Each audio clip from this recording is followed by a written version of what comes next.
Good morning, friends. How are you this morning?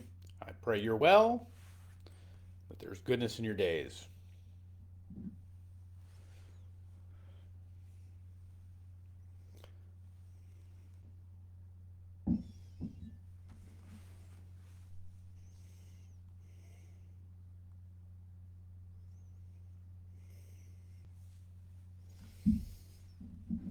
Peace and grace to you all. Everybody finding their way. Hope you're having a good day today. It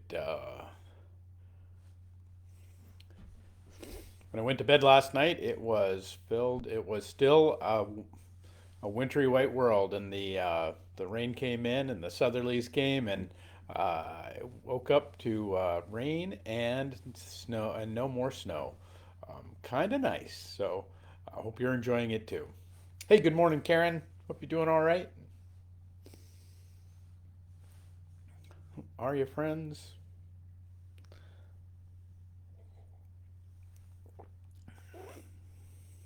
Little, despite what the mug might say. Uh, Good morning, everybody. Doing okay?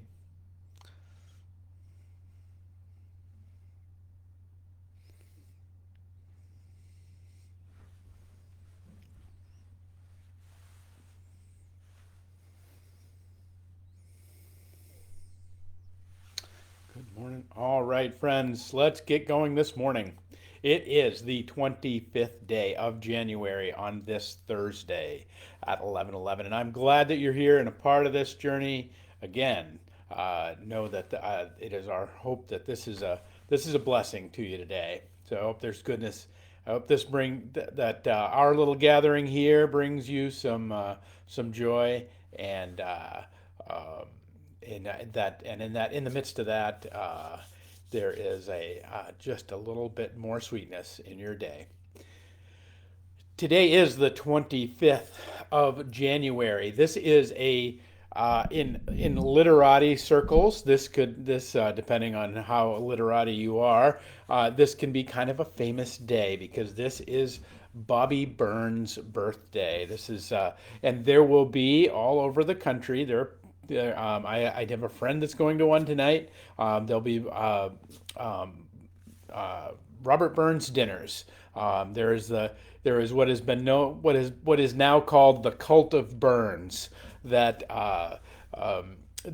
people will recite his poem about the haggis, and they will drink scotch and celebrate this poet. So you don't hear celebrations of poets all that often, so it's kind of fun that it happens. If you don't know, Robert Burns is uh, the national poet of Scotland. Sorry, he is he was he's born in 1759, and had this way in his writings and in his song of capturing the Scottish spirit. And to this day, it is still wherever the Scottish diaspora is, they will rally and on this day. There are still many famous things that we carry through our culture that comes from Robert Burns. Probably the most famous, I think. Now people will fight about this, but I think the most famous is the song "Auld Lang Syne." The you know that it even still, even though we've lost Dick Clark and New Year's doesn't look like it used to look, there is still a way that Auld Lang Syne still seems to linger in our cultural lexicon of this way of and it's this and this deep and powerful kind of song.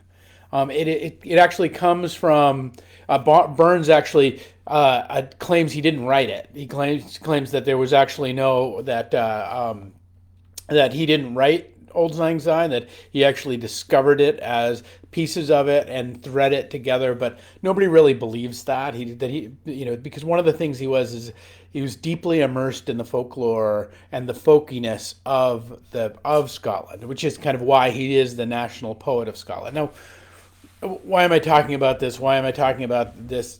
Because one of the things that, and particularly, so he was an incredibly kind of not lettered guy. He was not well educated. He was not, and much of what his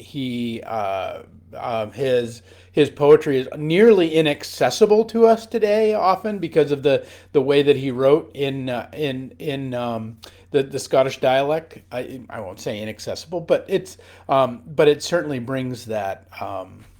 The depth of that to it, but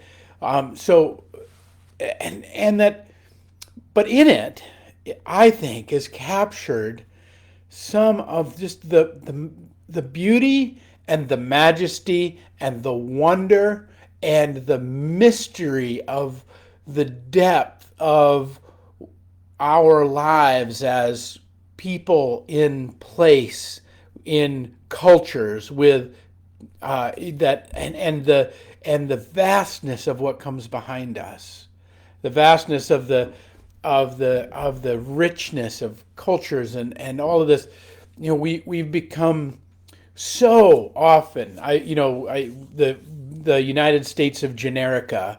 We can go, and probably many of you, if you've ever traveled overseas and you get a little homesick, you'll find a McDonald's and kind of nibble on a McDonald's because there's a sense of like, there's something of what we know. And that, I'm not saying that's bad or good. I'm just saying that what it betrays, though, is this. We can go to the Applebee's or the Chili's or the wherever and again, this isn't a screed against corporate restaurants or the wider culture. This is simply a reminder that there is a depth and a beauty of where we all come from.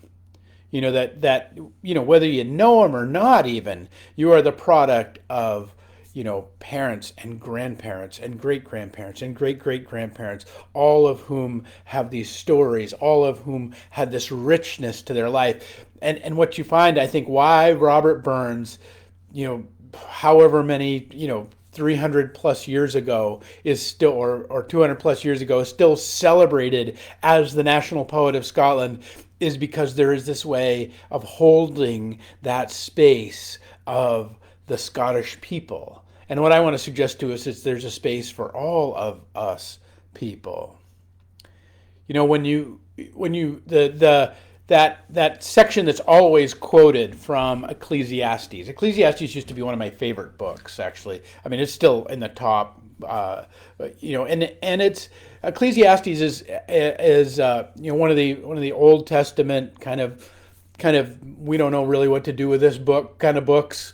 It doesn't deal with the narrative of it's really one of the wisdom books, whatever that means. But supposedly it is written by King Solomon, and King Solomon writes this poem, writes this kind of screed after he has kind of lived his life, and he realizes that it's all kind of played out. That he's kind of long in the tooth, and he's grappled with the things of the world, and so there's this famous piece where we've heard again and again. There's a time for everything. There's a time to live and a time to die, and all of the beauty of that. But at the end of that, he says this, which is what I hope we're pointing at today when we talk about Bobby Burns, and why 200 plus years later there are still people that are going to carve up a haggis tonight and give a toast with some scotch and hold on to that cultural reality. And King Solomon writes this: "He has made everything beautiful in its time. He has also set eternity in the human heart. Yet no one can fathom what God has done from beginning to end. I want to leave you this morning with some Bobby Burns, with this song, Auld Lang Syne, and I'm not going to sing it to you. It is in fact a poem first, and but this, but had to have it and the translated into modern English so that you can hear these echoes and these tones of eternity that's been set in the human heart. Because friends, you're what the reason we hearken to these things that are long past, the reason we hearken to these traditions, the reason our soul comes alive when we encounter beautiful poetry, whatever we call beautiful poetry, and however you find it. The reason that we come is because eternity is set in our heart. The reason we rejoice when we make a new friend, or the reason we weep because when we lose a friend, and that the way that we can solve that language, and that our lived life will capture that, or seek to at least point towards it, is because eternity is set in our heart. Eternity is grounded in our being. And it was one of the things that, of all the things that all of the compliments and wonders paid upon Robert Burns, was this ability to tap into the soul, to tap into the eternity of the spirit of the Scottish people. But friends, we've all have this placed within us. I love this song in part too because of my own, just kind of where I find myself these days. This, it was said to me long ago that life is just a series of hellos and goodbyes, and that the longer we live, though, I think that takes on more weight and more gravity, because the hellos are becoming fewer and the goodbyes are becoming more. There is this way in which we find ourselves, I think, sometimes saying beginning to look a little more towards those whom we have wished farewell, and that's not to be morose on this celebratory day of Bobby Burns, but it is to simply say that eternity is placed in the human heart. And if it wasn't for these hellos and these goodbyes have that meaning and have that depth, for this very reason, because through them, through the face of a new friend, or through the absence of an old one, we find ourselves dwelling amidst the sons and daughters of eternity. So here's the translation, and maybe it will make this seemingly dated song a little more alive for you today. Days long ago, should old acquaintance be forgot and never be remembered? Should old acquaintances be forgot and days long ago? For days long ago, my dear, for days long ago, we'll drink a cup of kindness yet, for days long ago. And surely you'll have your pint, and surely I'll have mine, and we'll drink a cup of kindness yet, for days long ago. And we have run about the hills and pulled the daisies fine, and we've wandered many a weary mile since the days long ago. For days long ago, my dear, for days long ago, we'll drink a cup of kindness yet, for days long ago. Friends, I hope you drink your cup of kindness this day. I hope that you'll raise a glass, maybe to Bobby Burns, maybe not, but that you will raise a glass for the eternity that has been set in your heart, and the way that allows and gives you the wonder and the beauty of every hello, and the power and the and maybe even the grief of every goodbye. But in the midst of that is the beauty and the wonder that we cannot fathom in what God has given us from beginning to end. From the Bobby Burnses of the world and to all of the beauty that we encounter and all of the wonders of what it is to even just gather on this little rainy day here amidst a few friends in this little corner of the interwebs. My hope for you, friends, is that you can drink your cup of kindness and that find it and lift it not only for the days long ago, but for the days to come, and all the hellos and the goodbyes that will resonate with your heart in which eternity has been set. All right, peace and grace to you, my friends.